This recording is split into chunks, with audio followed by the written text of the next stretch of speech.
temperatures. A bit of spring warmth is coming back, maybe 20 plus degrees towards the southeast on Tuesday. Naga and Charlie, back to you. Here we go, Matt. Good. Stay with us because we can have a, well, you know.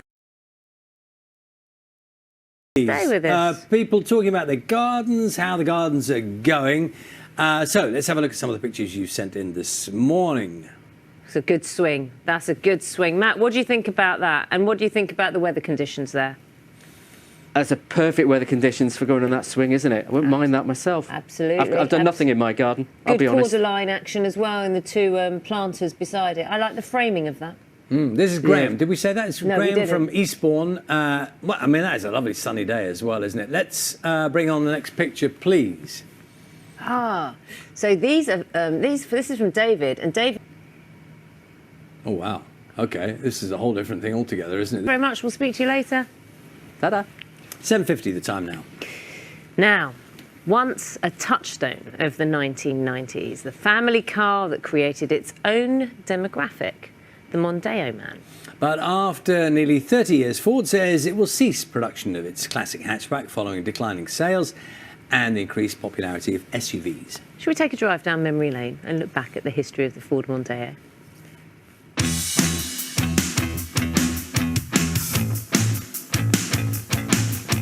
It is not the most exciting car ever to grace this programme. Ford hasn't tried to be revolutionary. They've played it safe. If it was food, it would be a potato.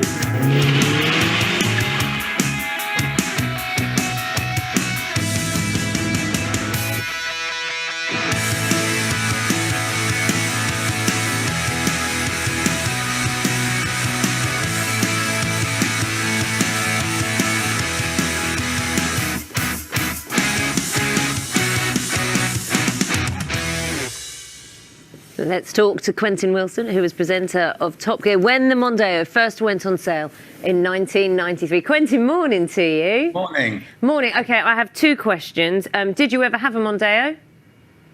Yes, had loads, and they were very good. And I think, you know, we should remember it as a really great Ford.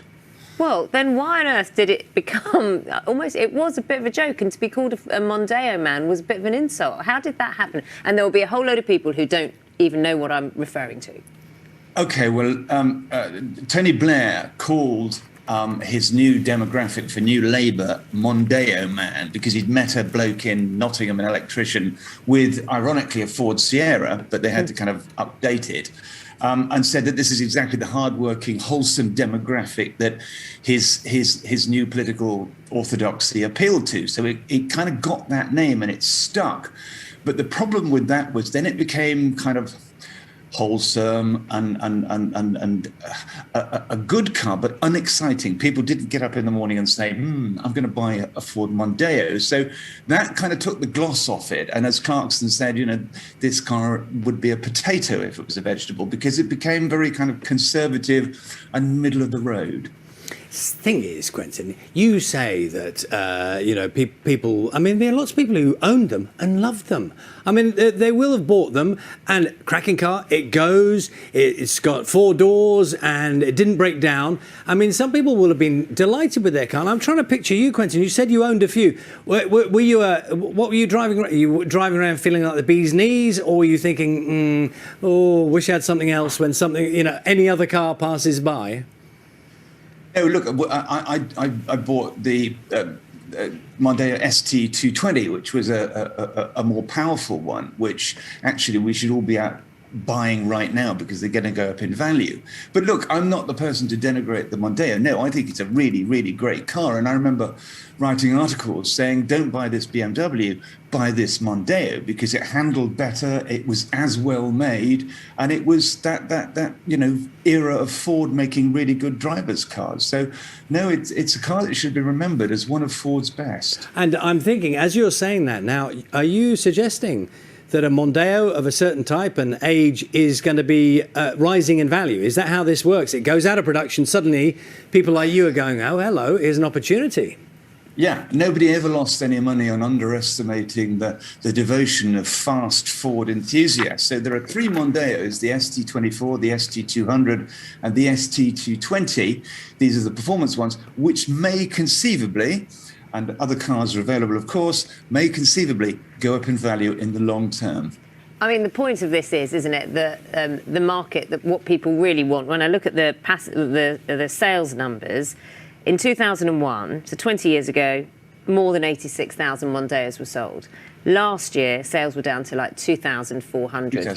There's a different demand now, or a different desire for different cars: electric, hybrid, bigger SUVs. Three things kind of killed the Mondeo, and that was government policy making company cars less financially attractive, the fact that people wanted crossovers, SUVs, cars that are like estate cars, but not. And then also the thing called the PCP, the personal contract plan, where you could go out and buy a BMW 3 Series for roughly the same money every month as a Mondeo. And people just changed, and the company car just receded, and you wanted something more exciting, more aspirational. Quentin, what's in a name? We keep saying the word Mondeo. Was that an exotic name at the time? I don't even know what is a Mondeo apart from a car. Is it something, and does it matter what a car's called? Because marketing is so important, particularly now. It is. Car companies have run out of names, so they make them up now. I mean, Lexus is a made-up name. So Mondeo, I don't know exactly. We'd have to look it up, but I think it's probably another made-up name. And the fact that Ford aren't going to have another car called a Mondeo is perhaps significant. That as a brand, it's not marketable anymore, and that's maybe the interesting takeaway we should have with this, that it was for a long time a preeminent family car, but family cars and the concept of family cars are a bit dull and passé now, and people want things that are more exotic, and the Mondeo was not exotic. I'll drop something in for both of you, Charlie and Quentin. I was thinking Mondeo, Le Monde, the French newspaper, World, means world. And it's, the Ford Mondeo, large family car, manufactured by Ford, derived from the Latin mundus, meaning world. So it's the world car. Well, it's very exotic, actually, very exotic. Mondeo. Is it kind of Italian? A wild car for conservative people. There we go. Lovely to talk to you, Quentin. Thanks very much. Pleasure. Job of a postman. It can bring many different challenges.